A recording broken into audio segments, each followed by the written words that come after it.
एक समय की बात है।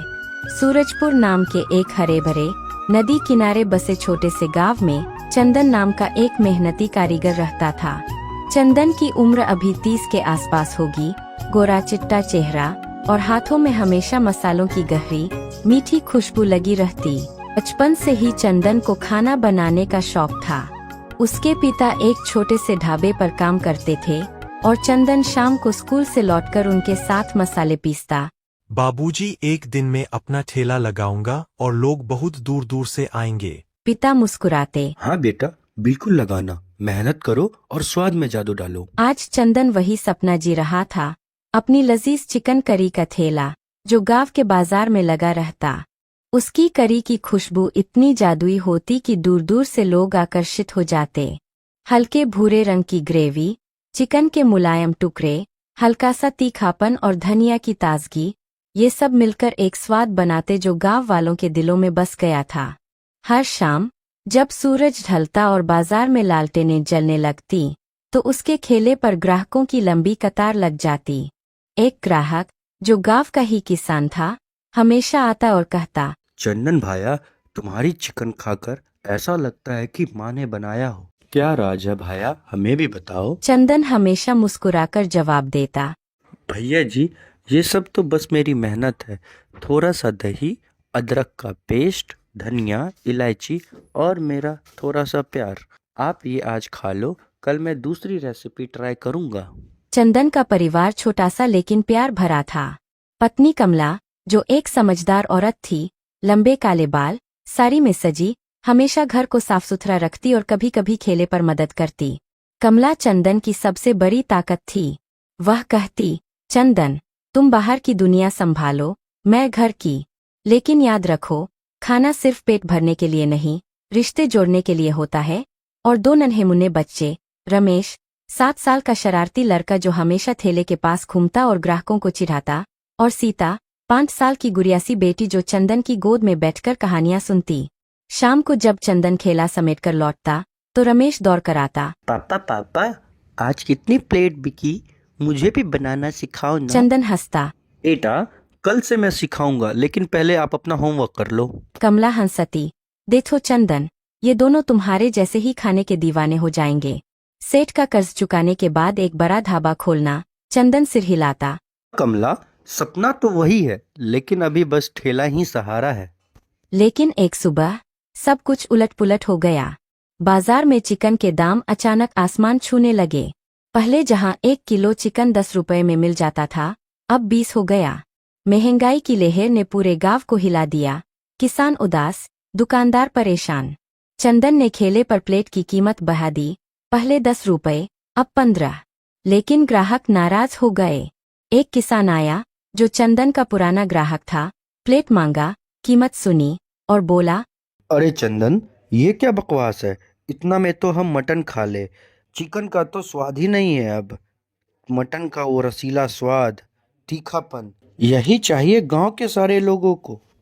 चंदन ने मनाने की कोशिश की। भैया जी, मेरी भी मजबूरी है। आप एक बार खा लो, वही पुराना जैसा रस का स्वाद, तीखापन। कल से शायद दाम कम हो जाए। लेकिन किसान ने सिर हिलाया। नहीं भाया, आज हम मटन ही लेंगे। वहाँ तो सस्ता ही मिल जाता है। गांव के पास रामू और सामू का ढाबा है ना, किसी से ले लेंगे। बिहार की मशहूर सरसों की तेल वाली मटन, वाह क्या लजीज स्वाद। आज तो हम लोग वही से लेंगे। मैं तो बोलूंगा भाई, तुम भी बनाओ। चंदन ने हंसकर टाल दिया। मैं तो चिकन का उस्ताद हूँ, मटन ये नई रेसिपी है। फिर भी मैं घर जाकर सोचूंगा। शुक्रिया भाया। ग्राहक एक एक करके लौट गए। दोपहर तक ठेला पर सिर्फ 2-4 प्लेटें बिकीं। एक बूढ़ी अम्मा आई जो हमेशा फ्री में थोड़ा सा मांगती। बोली, चंदन बेटा, आज तो उदास लग रहे हो, क्या हुआ? चंदन ने सिर झुकाकर कहा, अम्मा जी, दाम बढ़े तो ग्राहक नाराज। सब मटन की बात कर रहे हैं। लगता है अब मुझे मेरा ठेला बंद करना पड़ेगा। अम्मा ने आशीर्वाद दिया।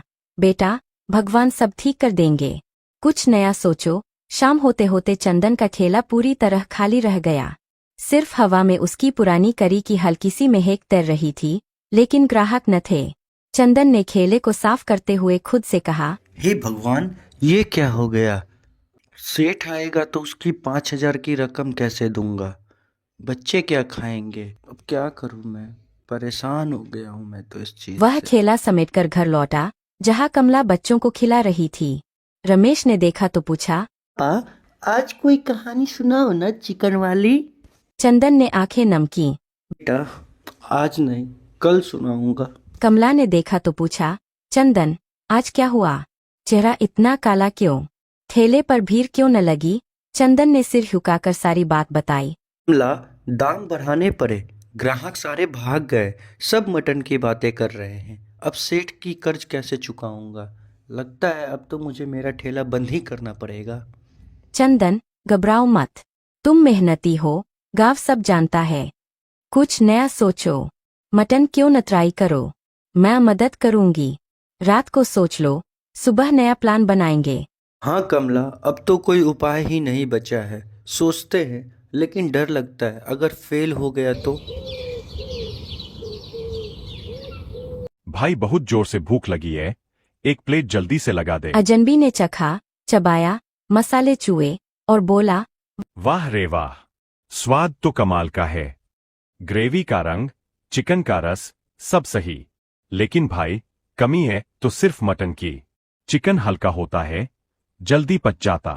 मटन में वो गहराई है, वो रस भरा स्वाद जो पेट भरता है, दिल को छू जाता है और शाम तक ताकत देता। चंदन उत्सुक हो गया, आंखें चमकाईं।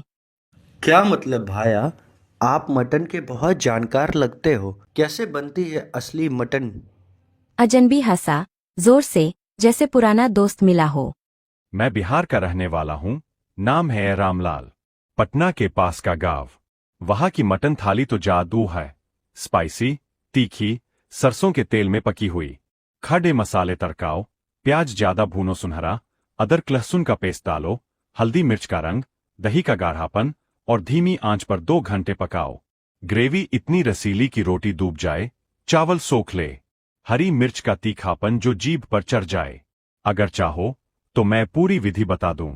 ट्राई करो, ग्राहक लौट आएंगे। चंदन ने उत्साह से कहा। रामलाल भाया, सिखा दो ना। ये तो मेरी जान की बात हो गई। सारे लोग मटन मांग रहे हैं। प्लीज हमें सिखा दो विस्तार से, मैं नोट कर लूंगा। ठीक है भाई, सुनो ध्यान से। पहले सरसों का तेल लो 2 कप, गर्म करो।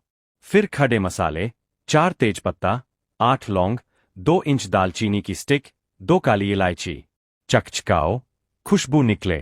प्याज, 4 बड़े, काटो मध्यम, भूनो भूरा भूरा। लहसुन दरक पेस्ट 2 बड़े चम्मच। फिर मटन के टुकड़े 1 किलो, धोकर डालो। भूनो हल्का। दही आधा कप फेंट कर मिलाओ। हल्दी 1 चम्मच, लाल मिर्च 2, धनिया पाउडर 3 चम्मच, नमक स्वादानुसार। गरम मसाला आखिर में। पानी डालो, ढक दो। हर आधे घंटे हिलाओ ताकि चिपके ना। 2 घंटे बाद तैयार। ऊपर से हरी धनिया और नींबू निचोड़ो। तीखापन हरी मिर्च से चंदन ने एडजस्ट सिर करो। हिलाया। भाया, प्याज ज्यादा क्यों? और सरसों का तेल कहीं जल तो ना जाए? रामलाल बोला। प्याज मीठापन देता है, ग्रेवी को गाढ़ा बनाता, बिना उसके स्वाद अधूरा। तेल सरसों का ही, वो बिहार का राज है। खुशबू ऐसी कि दूर से खींच ले। सावधानी से गर्म करो। ट्राई करो भाई, शाम को बताना कैसी बनी। चंदन ने हाथ जोड़े। धन्यवाद भाया, आपका एहसान रहेगा। और फिर कल मिलेंगे और बताना क्या मिस है। रामलाल मुस्कुराया मिलेंगे भाई, बिहार का स्वाद अपनाओ और गांव बदल जाएगा। और चला गया। चंदन घर लौटा, मन में नई उम्मीद। कमला ने पूछा, क्या हुआ आज? कोई ग्राहक आया? चंदन ने उत्साह से सारी बात बताई। कमला, आज एक बिहारी भाया रामलाल मिले। उन्होंने मटन की सारी विधि बताई। लगता है हम लोग का नैया इसी से पार होगा। मैं सुबह बाजार जाकर मटन की सारी सामग्रियां ले आऊंगा। कमला ने हंसते हुए कहा। चंदन, तुम्हें तो चिकन ही पसंद था। मटन? डर नहीं लगता? अगर स्वाद न आया तो? चंदन ने जोर देकर कहा। डर क्यों कमला? बदलाव ही संसार का नियम है। और रामलाल भाया ने बताया है, तुम अच्छी मटन बनाओगे तो सारे ग्राहक लौट आएंगे। अगर तुम साथ हो तो डरने की क्या ही बात कमला। कमला ने सिर हिलाया। हाँ चंदन, मिलकर बनाएंगे। लेकिन साफ सुथरा रखना। बच्चे भी खुश होंगे, नई कहानी बनेगी। रात को सो जाओ, कल जल्दी उठना। रात भर चंदन ने सोचा, अगर फेल हो गया तो, लेकिन कोशिश तो करनी है। रामलाल भैया का विश्वास है।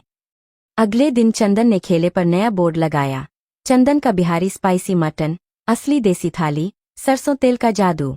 जैसे ही मटन भूना, खुशबू फैली, एक ग्राहक आया। चंदन बेटा, ये क्या नया?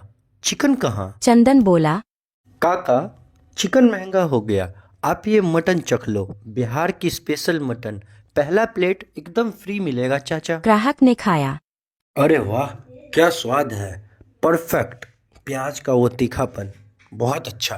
10 प्लेट और पैक कर दो। चंदन मुस्कुराया। धन्यवाद काका, ये सारी रामलाल भैया की देन है।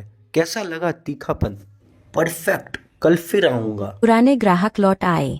किसान बोला, चंदन, पहले के लिए माफ कर देना, लेकिन ये मटन तो कमाल की है। रोटी डुबाकर खाई तो मजा आ गया। चंदन, कोई बात नहीं भाया, स्वाद बदल गया पर दोस्ती वही। खाओ और बताओ क्या ऐड करो और इसमें। शाम तक प्लेटें खत्म। चंदन ने कमला से कहा, देखा कमला, भगवान ने हमारी सुन ली। अब मैं सेठ की सारी कर्ज चुका दूंगा और हम लोग खुशी से रहेंगे। अगर आप लोगों को मेरी कहानी अच्छी लगी हो तो लाइक शेयर सब्सक्राइब ज़रूर करें। ऐसी ही मज़ेदार कहानियाँ हम लेकर आते रहेंगे आप सभी के लिए।